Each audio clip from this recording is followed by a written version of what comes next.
This owner not only cussed out Chef Ramsay, but also asked him to mind his own business. And these are just some of the times when Chef Ramsay was disrespected by the owners on Kitchen Nightmares. When Chef Ramsay traveled to Georgia's Inman Park to visit a restaurant co-owned by two friends, he expected it to be the best collaboration ever. I mean, what's better than running an entire restaurant alongside your friend, right?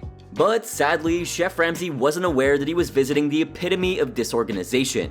In just 3 years of being business partners, the pressure of running the business had managed to wear their friendship out. It got to a point that it was destroyed beyond repair. The restaurant we're talking about is Park's Edge, which is situated right in the middle of an upscale community that's extremely popular for its eateries. The location of the restaurant should have ideally worked to their advantage, but both owners underestimated their responsibilities. This is what led to the downfall of their restaurant. As for his partner, Jorge, as soon as he graduated from culinary school, he reached out to Richard with the intent of starting a restaurant. But we don't really buy his story. I mean, it doesn't really seem like he went to culinary school. Had he been trained professionally, he would have been better at organizing and structuring the kitchen at the restaurant. But here's the main problem. Each of the friends were running the restaurant in whatever way they saw fit. They pay no attention to any of the rules and regulations. That's why over the 3 years in business, they were forced to close the restaurant twice for violating health regulations. But this didn't deter Richard from putting up a tent right outside the restaurant where he sold liquor. We put a tent up in the parking lot. I didn't know you needed a permit. And guess what? He didn't even have a license. Now that's a serious offense that could have landed him in jail. And still, here we were with two friends who were trying to run a business like it was a lemonade stand. But things took a turn for the worse when a local news channel questioned Richard about the distribution of liquor without a permit. To save himself and get out of the situation, Richard made an offensive comment that didn't sit very well with the locals. According to him, the white-dominant neighborhood couldn't handle a restaurant being run by a black person. Since this was far from the truth, the locals boycotted Park's Edge and the business immediately tanked. After the disastrous comment, there was no way the two friends could set the record straight. The damage was already done. And this was only a glimpse of how disrespectful they could be. Let's cut to the time when Chef Ramsay arrived. One look at the overcomplicated menu and Chef Ramsay was wondering if it was a fusion or an utter confusion. While he was still ordering his food, Chef Ramsay witnessed how Richard treated the staff. To put it simply, he was extremely rude. I need you. Regardless, Chef Ramsay braved himself to try a dish that he had never seen before, grilled Caesar salad. Wait, what? Why would anyone grill an entire chunk of lettuce? Well, it's quite obvious that as hideous as it looked, the flavor was even worse. 2 dishes later, Chef Ramsay asked Richard to join him for the tasting. And the man just couldn't finish one bite without gulping down an entire glass of water. That's how spicy everything on the menu was. Chef Ramsay had to meet the man behind the food, so he walked up to the kitchen looking for Jorge.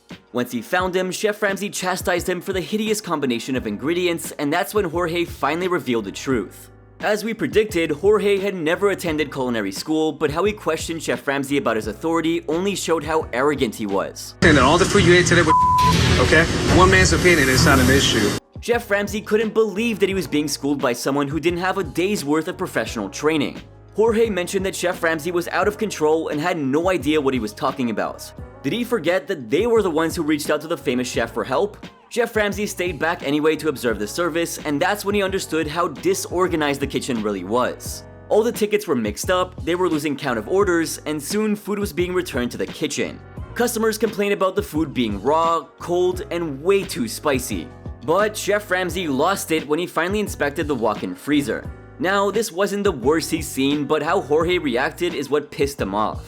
When Chef Ramsay tossed a whole box of moldy lemons out and found an entire box of rotten food, Jorge began to get defensive.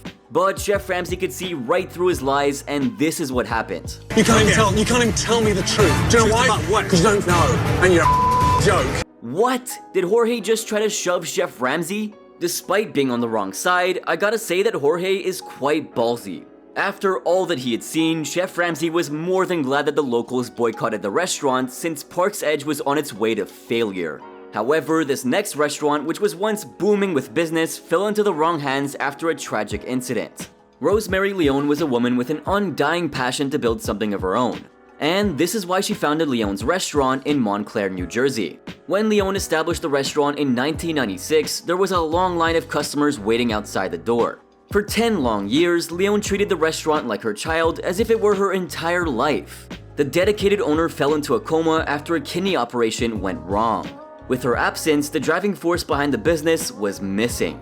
And that's when Michael, her son, took the reins. But Michael didn't share his mother's passion. He was ruthless, reckless, and careless. He was just there for the heck of being there, and it soon started to show.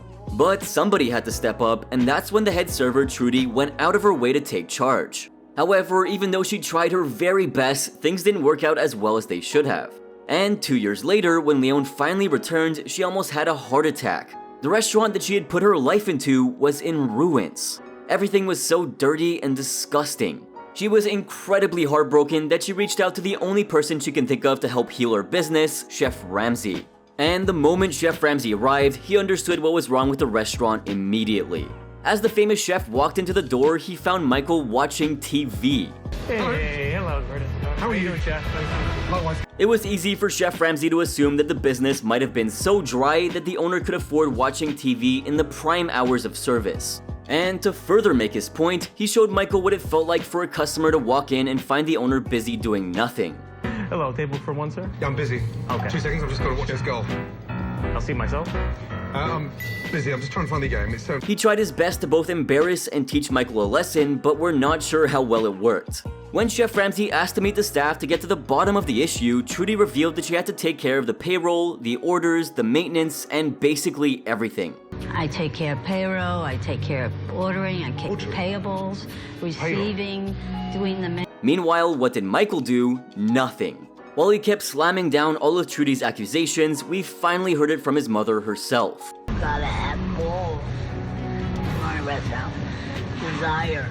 Effort. It doesn't stop. She said, and that's as frank as someone can be. She knew exactly what, or rather who, the issue was. It was clear by now that Michael lacked integrity. The only thing he was good at was blaming others for his shortcomings.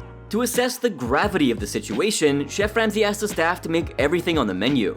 But little did he know that the menu was 15 pages long. Once the food was ready, Chef Ramsay was called in and he was shocked to see all the tables topped with different dishes. This was the last thing he expected. Holy crap, look at all this food. With just one look, Chef Ramsay found most of the dishes unappetizing. When he randomly started sampling the dishes, he found the pizzas lacked texture and taste, the mussels were gritty, the risotto looked like it was a huge ball of junk, and everything was overall just awful. Leon was so dejected that she kept asking to try some food, but Chef Ramsay was scared that it would send her to the hospital yet again. No, I'm not going to be responsible for putting you back in hospital. Sit down, you are not eating that. But no matter how hard Chef Ramsay tried, Michael was in denial. When Chef Ramsay inspected the kitchen, it was even more horrifying. From rotten food to food that wasn't labeled, Leon was mortified by the condition of her restaurant. And so, to mellow down Michael's arrogance, Chef Ramsay asked him to shut the kitchen down and apologize to the customers for the inconvenience. You should be ashamed of yourselves. Under no circumstances can we continue to serve food. Shut the place down. You go in the dining room now and just apologize.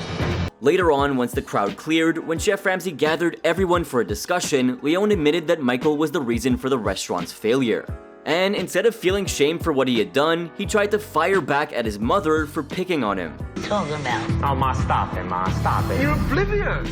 After a bunch of renovating, revamping the menu, and more importantly, working on Michael's attitude, Leon's managed to stay open to this very day. Today, we're sure that Rosemary Leon, who passed away in 2014, is happy looking down on her flourishing restaurant from the heavens above. While Michael disrespected Chef Ramsay with his actions, this next owner didn't leave any stone unturned to offend the famous chef. She swore at him, berated him, called him out for being insane, and even demanded that he get the hell out of her restaurant. Things got so bad that Chef Ramsay actually asked the cameraman to stop recording since he needed privacy. Yup, that's exactly what went down at the Down City in Providence, Rhode Island. The poor Michelin star chef had no idea he was heading straight into a battlefield.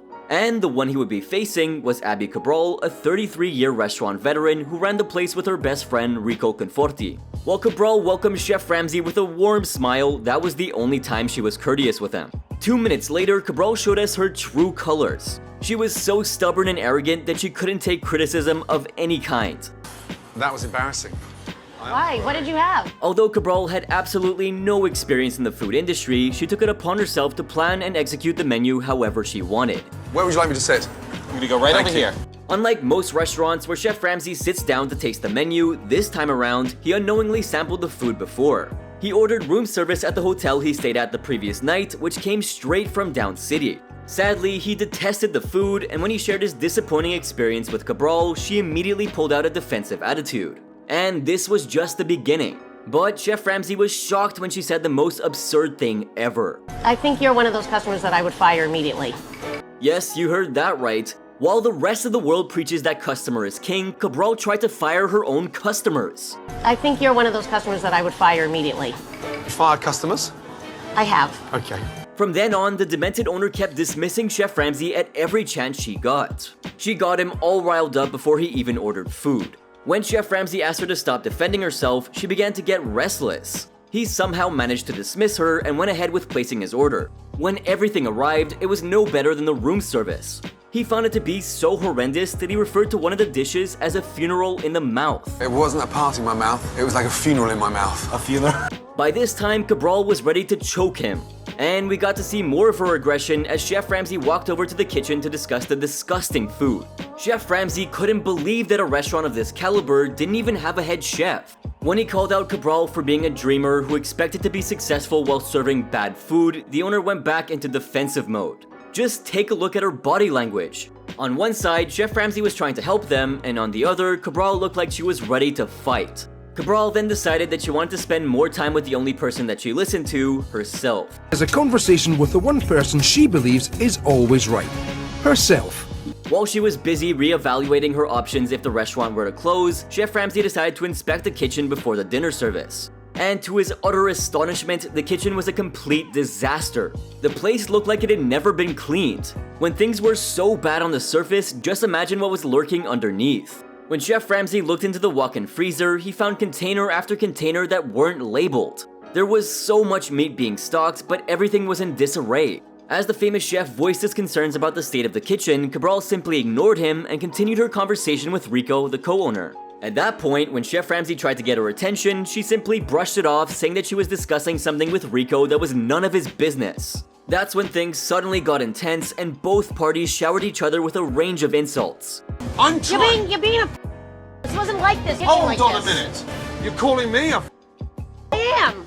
Things got so heated that both Chef Ramsay and Cabral weren't willing to back down. Saying you're insane. You can't even admit You're the fucking truth. insane. Chef Ramsay was so frustrated that Cabral couldn't snap out of her denial despite his several attempts to convince her otherwise. This is one of the very few times when Chef Ramsay gave up and left the restaurant in a huff.